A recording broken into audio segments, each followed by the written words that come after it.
ವೀಕ್ಷಕರೇ, ನಾಳೆ ಶುಭ ಶುಕ್ರವಾರ ಸಂಜೆ 5:30ರಿಂದ 7 ಗಂಟೆಯ ಒಳಗೆ ನಿಮ್ಮ ಮನೆಯ ತುಳಸಿ ಗಿಡದ ಬುಡಕ್ಕೆ ಈ 3 ಪದಾರ್ಥವನ್ನು ಹಾಕಿ.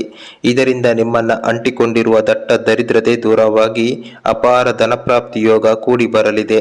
ಕಷ್ಟಗಳು ದೂರ ಹೋಗುತ್ತೆ, ಅದೃಷ್ಟ ನಿಮಗೆ ಒಲಿದು ಬರುತ್ತೆ, ಎಲ್ಲ ಮಾರ್ಗಗಳಿಂದ ಹಣ ಬರಲು ಪ್ರಾರಂಭವಾಗುತ್ತೆ.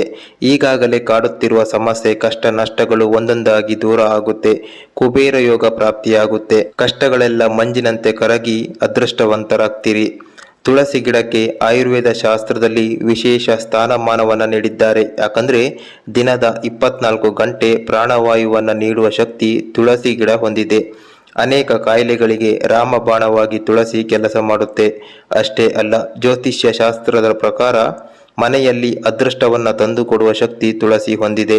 ಹಾಗಾಗಿ ಭಾರತೀಯ ಪರಂಪರೆಯಲ್ಲಿ ಪ್ರತಿಯೊಬ್ಬರ ಮನೆಯಲ್ಲಿ ತುಳಸಿ ಗಿಡವನ್ನು ಬೆಳೆಸುತ್ತಾರೆ ಮತ್ತು ಪೂಜಿಸುತ್ತಾರೆ. ಅಷ್ಟೇ ಅಲ್ಲ, ವಾಸ್ತುಶಾಸ್ತ್ರದಲ್ಲಿಯೂ ತುಳಸಿಗೆ ವಿಶೇಷವಾದ ಸ್ಥಾನವನ್ನು ನೀಡಿದ್ದಾರೆ. ಯಾರ ಮನೆಯಲ್ಲಿ ತುಳಸಿಗೆ ನಿರಂತರವಾಗಿ ಪೂಜೆ ಮಾಡುತ್ತಾರೆ, ಪ್ರತಿದಿನ ಸಾಯಂಕಾಲ ಬೆಳಗ್ಗೆ ಸಮಯದಲ್ಲಿ ದೀಪವನ್ನು ಬೆಳಗಿಸುತ್ತಾರೆ, ಅಂಥವರ ಮನೆಯಲ್ಲಿ ಇರುವ ಸಮಸ್ತ ವಾಸ್ತು ದೋಷಗಳು ನಿವಾರಣೆ ಆಗುತ್ತೆ.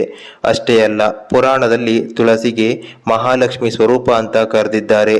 ಮಹಾವಿಷ್ಣುವಿಗೆ ಅತ್ಯಂತ ಪ್ರಿಯವಾದ ವೃಂದಾದೇವಿ ತುಳಸಿಯ ಮೂಲ ಸ್ವರೂಪ ಆಗಿದ್ದಾಳೆ. ಹಾಗಾಗಿ ಮಹಾವಿಷ್ಣುವಿಗೆ ಅತ್ಯಂತ ಪ್ರಿಯವಾದ ಜೊತೆಗೆ ಮಹಾಲಕ್ಷ್ಮಿ ಸ್ವರೂಪವಾದ ತುಳಸಿಯನ್ನು ನಾವು ಪೂಜಿಸುತ್ತಾ ಬರಬೇಕು, ದೀಪವನ್ನು ಬೆಳಗಿಸಬೇಕು, ಆರಾಧಿಸಬೇಕು. ಇಂತಹ ಶಕ್ತಿಯುತವಾದ ತುಳಸಿ ಗಿಡದ ಬುಡಕ್ಕೆ ಈ 3 ಪದಾರ್ಥವನ್ನು ಮುಖ್ಯವಾಗಿ ಶುಕ್ರವಾರ ನೀವು ಹಾಕುವುದರಿಂದ ನಿಮ್ಮ ಅದೃಷ್ಟದ ಬಾಗಿಲು ತೆರೆಯುತ್ತೆ. ಎಷ್ಟೋ ದಿನದಿಂದ, ಎಷ್ಟೋ ಸಮಯದಿಂದ ಕಾಡುತ್ತಿರುವ ಸಂಕಷ್ಟ, ದಟ್ಟ ದರಿದ್ರತೆ, ದುಃಖ, ನೋವು, ಬಡತನ, ಕಷ್ಟ ಎಲ್ಲವೂ ಕೂಡ ದೂರ ಆಗುತ್ತೆ. ತುಂಬಾ ಸಮಯದಿಂದ ಕಷ್ಟ ನಷ್ಟವನ್ನ, ದುಃಖವನ್ನ ಅನುಭವಿಸುತ್ತಿದ್ದರೆ ಒಮ್ಮೆ ಈ ಉಪಾಯವನ್ನ ಶುಕ್ರವಾರದ ದಿನ ಮಾಡಿ ನೋಡಿ.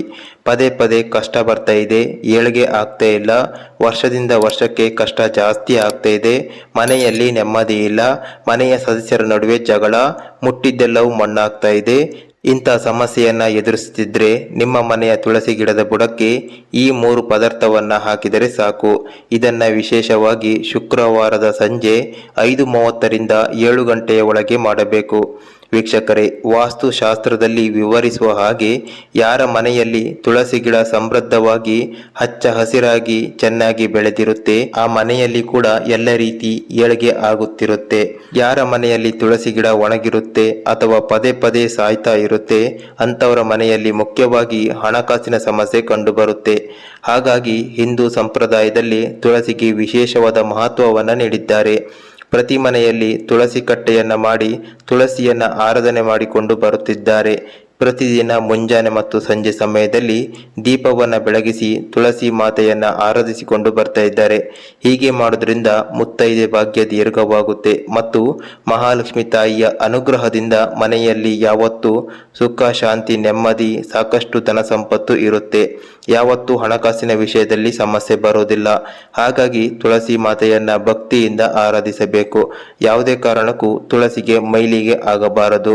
ಅದೇ ರೀತಿ ಶಾಸ್ತ್ರದಲ್ಲಿ ಉಲ್ಲೇಖಿಸಿರುವ ಹಾಗೆ ತುಳಸಿ ಕಟ್ಟೆಯಲ್ಲಿ ಕೆಲವೊಂದು ಪರಿಹಾರವನ್ನ ಮಾಡಿಕೊಳ್ಳುವ ಮೂಲಕ ನಮ್ಮನ್ನ ಕಾಡುತ್ತಿರುವ ಸಮಸ್ಯೆಗಳಿಗೆ ಪರಿಹಾರವನ್ನ ಕಂಡುಕೊಳ್ಳಬಹುದು. ದಟ್ಟ ದರಿದ್ರತೆಯನ್ನ ದೂರ ಮಾಡಿಕೊಳ್ಳಬಹುದು. ಈ ಉಪಯುಕ್ತ ಮಾಹಿತಿಯನ್ನ ಯಾರು ಕೂಡ ಸ್ಕಿಪ್ ಮಾಡಬೇಡಿ. ಯಾರೆಲ್ಲ ಮೊದಲ ಬಾರಿ ನೋಡ್ತಾ ಇದ್ದೀರಿ, ಈ ಕೂಡಲೇ ಹೆಚ್ಚಿನ ಉಪಯುಕ್ತ ಮಾಹಿತಿಗಾಗಿ ಸಬ್ಸ್ಕ್ರೈಬ್ ಮಾಡ್ಕೊಳ್ಳಿ.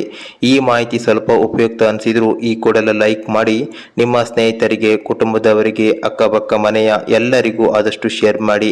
ಕಮೆಂಟ್ ಬಾಕ್ಸ್ ನಲ್ಲಿ ಪ್ರತಿಯೊಬ್ಬರು ಓಂ ನಮೋ ಭಗವತೆ ವಾಸುದೇವಾಯ ಅಂತ ಭಕ್ತಿಯಿಂದ ಕಮೆಂಟ್ ಮಾಡಿ. ವೀಕ್ಷಕರೇ, ನಾವು ಪ್ರತಿದಿನ ಒಂದಲ್ಲ ಒಂದು ಸಮಸ್ಯೆಯನ್ನ ಜೀವನದಲ್ಲಿ ಅನುಭವಿಸ್ತಾ ಇರ್ತೀವಿ. ಆದರೆ ತುಳಸಿ ದೇವಿಯ ಆರಾಧನೆ ಮಾಡುವ ಮೂಲಕ, ನಿರಂತರ ತುಳಸಿ ದೇವಿಗೆ ಪ್ರದಕ್ಷಿಣೆ ಬರುವ ಮೂಲಕ ತುಳಸಿ ಮಾತೆಯ ಅನುಗ್ರಹಕ್ಕೆ ಪಾತ್ರರಾಗಬಹುದು. ತುಳಸಿಗೆ ನಿತ್ಯ ದೀಪ ಆರಾಧನೆ ಪೂಜೆ ಮಾಡುತ್ತಾ ಬರುವುದರಿಂದ ನಮ್ಮ ಕಷ್ಟಗಳು ದಿನದಿಂದ ದಿನಕ್ಕೆ ಕಡಿಮೆಯಾಗುತ್ತಾ ಬರುತ್ತೆ. ಅದೇ ರೀತಿ ವಿಶೇಷವಾಗಿ ಮಹಾಲಕ್ಷ್ಮಿಗೆ ಪ್ರಿಯವಾದ ಶುಕ್ರವಾರದ ದಿನ ತುಳಸಿಯನ್ನ ಈ ರೀತಿ ಆರಾಧನೆ ಮಾಡಿಕೊಂಡು ಬಂದರೆ ಆ ಕ್ಷಣದಿಂದ ನಿಮ್ಮ ಅದೃಷ್ಟ ಬದಲಾಗುತ್ತೆ. ನಿಮ್ಮನ್ನ ಕಾಡುತ್ತಿರುವ ಕಷ್ಟ ನಷ್ಟಗಳು ದೂರವಾಗುತ್ತೆ. ಮನೆಯಲ್ಲಿ ಎಲ್ಲರೂ ಕೆಲಸ ಮಾಡುತ್ತಿಲ್ಲ, ಕೆಲಸ ಮಾಡಿದರೂ ಹಣ ಮಾಡಿದರೂ ಉಳಿತಾಯವಾಗುತ್ತಿಲ್ಲ. ಅಚಾನಕ್ಕಾಗಿ ದೊಡ್ಡ ಖರ್ಚಿನ ಹಾದಿ ಬಂದು ಕೂಡಿಟ್ಟ ಹಣ ಎಲ್ಲ ಖರ್ಚಾಗ್ತಾ ಇದೆ. ಸಂಪಾದನೆ ಸರಿಯಾಗಿ ಆಗ್ತಾ ಇಲ್ಲ. ಸಾಲದ ಸುಳಿಯಲ್ಲಿ ಬಿದ್ದು ಒದ್ದಾಡ್ತಾ ಇದ್ದೀವಿ. ವರ್ಷದಿಂದ ವರ್ಷಕ್ಕೆ ಕಷ್ಟ ನಷ್ಟ ಜಾಸ್ತಿ ಆಗ್ತಾ ಇದೆ. ಏನೇ ಮಾಡಿದ್ರೂ ಏಳಿಗೆ ಆಗ್ತಾ ಇಲ್ಲ. ಈ ರೀತಿಯ ಸಮಸ್ಯೆಯನ್ನು ಎದುರಿಸ್ತಾ ಇದ್ರೆ ಶುಕ್ರವಾರದ ದಿನ ಸಂಜೆ ಈ ಉಪಾಯವನ್ನ ಮಾಡಬೇಕು. 5:30ರಿಂದ 7 ಗಂಟೆಯ ಒಳಗೆ ಈ ಉಪಾಯವನ್ನ ಮಾಡಬೇಕು. ಮೊದಲನೇದಾಗಿ ಒಂದು ಲೋಟದಲ್ಲಿ ಸ್ವಲ್ಪ ಶುದ್ಧವಾದ ಹಾಲನ್ನು ತೆಗೆದುಕೊಳ್ಳಿ. ಅದಕ್ಕೆ ಸ್ವಲ್ಪ ಶುದ್ಧವಾದ ಅರಶಿನವನ್ನ ಹಾಕಿ, ಸ್ವಲ್ಪ ಕಲ್ಲು ಸಕ್ಕರೆಯನ್ನ ಹಾಕಿ, ಇದರ ಜೊತೆಗೆ 3ರಿಂದ 4 ಏಲಕ್ಕಿಯನ್ನ ಸೇರಿಸಿ. ಇಷ್ಟು ಮಾಡಿದ ಬಳಿಕ ಇದನ್ನು ನೀವು ಸಂಜೆ ನಿಮ್ಮ ಮನೆಯ ತುಳಸಿ ಕಟ್ಟೆ ಎದುರು ಇಟ್ಟು ಪ್ರತಿದಿನ ಮಾಡುವ ಹಾಗೆ ತುಳಸಿ ತಾಯಿಗೆ ದೀಪವನ್ನು ಬೆಳಗಿಸಿ, ಒಂದು ಕರ್ಪೂರದ ಆರತಿಯನ್ನು ಬೆಳಗಿಸಿ, ಅಗರಬತ್ತಿಯನ್ನು ಹಚ್ಚಿ, ನಂತರ ಈ ಹಾಲಿನ ಲೋಟವನ್ನು ಕೈಯಲ್ಲಿ ಹಿಡಿದುಕೊಂಡು ಮಹಾಲಕ್ಷ್ಮಿ ತಾಯಿಯನ್ನ ಪ್ರಾರ್ಥನೆ ಮಾಡಿಕೊಳ್ಳಿ. ಅಮ್ಮ ಮಹಾಲಕ್ಷ್ಮಿ, ಇಷ್ಟು ದಿನದಿಂದ ತುಂಬ ಕಷ್ಟ ದುಃಖವನ್ನು ಅನುಭವಿಸಿದ್ದೀವಿ. ಆದರೆ ಈ ಕ್ಷಣದಿಂದ ನಮ್ಮ ಕಷ್ಟ ಎಲ್ಲ ದೂರ ಆಗಬೇಕು. ಮಾಡುವಂಥ ಉದ್ಯೋಗದಲ್ಲಿ, ವ್ಯಾಪಾರದಲ್ಲಿ, ಕೆಲಸದಲ್ಲಿ ಒಳ್ಳೆಯ ಸಂಪಾದನೆ ಆಗಬೇಕು. ದುಡಿದ ಹಣವೆಲ್ಲ ಉಳಿತಾಯ ಆಗಬೇಕು. ಖರ್ಚಿನ ಹಾದಿಗಳು ಕಡಿಮೆ ಆಗಬೇಕು. ಎಲ್ಲ ರೀತಿಯ ಸಾಲ ತೀರಬೇಕು. ಮನೆಯಲ್ಲಿ ಎಲ್ಲರೂ ಕೂಡ ಖುಷಿಯಿಂದ ಒಗ್ಗಟ್ಟಾಗಿ ಬದುಕಬೇಕು. ಎಲ್ಲರನ್ನ ಕಾಡ್ತಿರುವ ಸಮಸ್ಯೆ ಈ ಕ್ಷಣದಿಂದ ದೂರ ಆಗಿ ನಾವು ಬಯಸಿದ ಸುಖಮಯ ಜೀವನ ನಮಗೆ ಸಿಗಬೇಕು. ಇದಕ್ಕೆಲ್ಲ ನಿನ್ನ ಸಂಪೂರ್ಣ ಅನುಗ್ರಹ ಆಗಬೇಕು. ಈ ರೀತಿಯಾಗಿ ಮಹಾಲಕ್ಷ್ಮಿ ತಾಯಿಯನ್ನ ಪ್ರಾರ್ಥನೆ ಮಾಡಿಕೊಂಡು ನಂತರ ಲೋಟದಲ್ಲಿ ಇರುವ ಹಾಲನ್ನ ತುಳಸಿ ಗಿಡದ ಬುಡಕ್ಕೆ ಹಾಕಬೇಕು. ಹಾಲಿಗೆ ಸ್ವಲ್ಪ ಅರಶಿನ, ಸ್ವಲ್ಪ ಕಲ್ಲು ಸಕ್ಕರೆ, 3ರಿಂದ 4 ಏಲಕ್ಕಿಯನ್ನು ಹಾಕುವುದನ್ನು ಮರಿಬೇಡಿ. ಯಾಕಂದ್ರೆ ಈ 3 ಪದಾರ್ಥಗಳು ಮಹಾಲಕ್ಷ್ಮಿ ತಾಯಿಗೆ ಅತ್ಯಂತ ಪ್ರಿಯವಾಗಿದೆ. ಇದನ್ನು ನೀವು ಶುಕ್ರವಾರ ಸಂಜೆ 5:30ರಿಂದ 7 ಗಂಟೆಯ ಒಳಗೆ ಮಾಡಬೇಕು. ಇದೇ ರೀತಿ ಇದನ್ನು ನೀವು 3 ಶುಕ್ರವಾರ ಮಾಡಬೇಕು. ಇದನ್ನು ನೀವು ಮಾಡಲು ಶುರು ಮಾಡುತ್ತಿದ್ದಂತೆಯೇ ನಿಮ್ಮ ಮನೆಯಲ್ಲಿ ಎಲ್ಲ ರೀತಿಯ ಏಳಿಗೆ ಆಗಲು ಶುರುವಾಗುತ್ತೆ. ಮನೆಯ ಎಲ್ಲ ಸದಸ್ಯರು ಕೆಲಸ ಮಾಡುವ ಹಾಗೆ ಆಗುತ್ತೆ. ಹೊಸ ಹೊಸ ಮಾರ್ಗಗಳಿಂದ ಸಂಪಾದನೆ ಜಾಸ್ತಿ ಆಗುತ್ತೆ. ಉಳಿತಾಯ ಜಾಸ್ತಿ ಆಗುತ್ತೆ. ಖರ್ಚಿನ ಹಾದಿಗಳು ಕಡಿಮೆಯಾಗುತ್ತೆ. ಸಾಲದಿಂದ ಮುಕ್ತಿಯನ್ನು ಪಡೆಯುತ್ತೀರಿ. ಕುಟುಂಬದ ಸದಸ್ಯರಲ್ಲಿ ಒಗ್ಗಟ್ಟು ಬರಲಿದೆ. ಎಲ್ಲರೂ ಕೂಡ ಸುಖಮಯ ಜೀವನವನ್ನ, ನೆಮ್ಮದಿಯ ಜೀವನವನ್ನ ನೋಡ್ತೀರಿ. ನೀವು ಬಯಸಿದಂತಹ ಜೀವನ ನಿಮ್ಮದಾಗುತ್ತೆ. ಪದೇ ಪದೇ ಕಾಡುತ್ತಿದ್ದ ಹಣಕಾಸಿನ ಸಮಸ್ಯೆ, ಎಲ್ಲ ರೀತಿಯ ಸಮಸ್ಯೆ ದೂರ ಆಗುತ್ತಾ ನಿಮ್ಮ ಪಾಲಿಗೆ ಅದೃಷ್ಟ ಒಲಿದು ಬರುತ್ತೆ. ಮಹಾಲಕ್ಷ್ಮಿ ತಾಯಿಯ ಅನುಗ್ರಹದಿಂದ ಮುಂದೆ ಯಾವತ್ತೂ ನಿಮಗೆ ಹಣಕಾಸಿನ ವಿಷಯದಲ್ಲಿ, ಆರೋಗ್ಯದ ವಿಷಯದಲ್ಲಿ ಸಮಸ್ಯೆ ಬರೋದಿಲ್ಲ. ಇದನ್ನು ನೀವು 3 ಶುಕ್ರವಾರ ಅಥವಾ 5 ಶುಕ್ರವಾರ, ಸಾಧ್ಯವಾದರೆ 9 ಶುಕ್ರವಾರ ಮಾಡಿದರೆ ಇನ್ನೂ ಉತ್ತಮ ಫಲಿತಾಂಶವನ್ನು ನೋಡ್ತೀರಿ. ಇಷ್ಟು ಸಮಯದಿಂದ ನಿಮ್ಮನ್ನ ಕಾಡುತ್ತಿರುವ ಎಲ್ಲ ಸಮಸ್ಯೆ ದೂರ ಆಗಿ, ದಟ್ಟ ದರಿದ್ರತೆ ದೂರ ಆಗಿ ಅದೃಷ್ಟ ನಿಮ್ಮನ್ನ ಹುಡುಕಿಕೊಂಡು ಬರುತ್ತೆ. ಇದನ್ನ ಪ್ರಾರಂಭ ಮಾಡಿದ ದಿನದಿಂದ ನಿಮ್ಮ ಜೀವನದಲ್ಲಿ ಪವಾಡ ಆಗ್ತಿದೆ ಅಂತ ಅನಿಸಲು ಶುರುವಾಗುತ್ತೆ. ಮಹಾಲಕ್ಷ್ಮಿ ತಾಯಿಯ ಮೇಲೆ ಶ್ರದ್ಧಾ ಭಕ್ತಿಯಿಂದ ಇದನ್ನ ಮಾಡುತ್ತಾ ಬನ್ನಿ.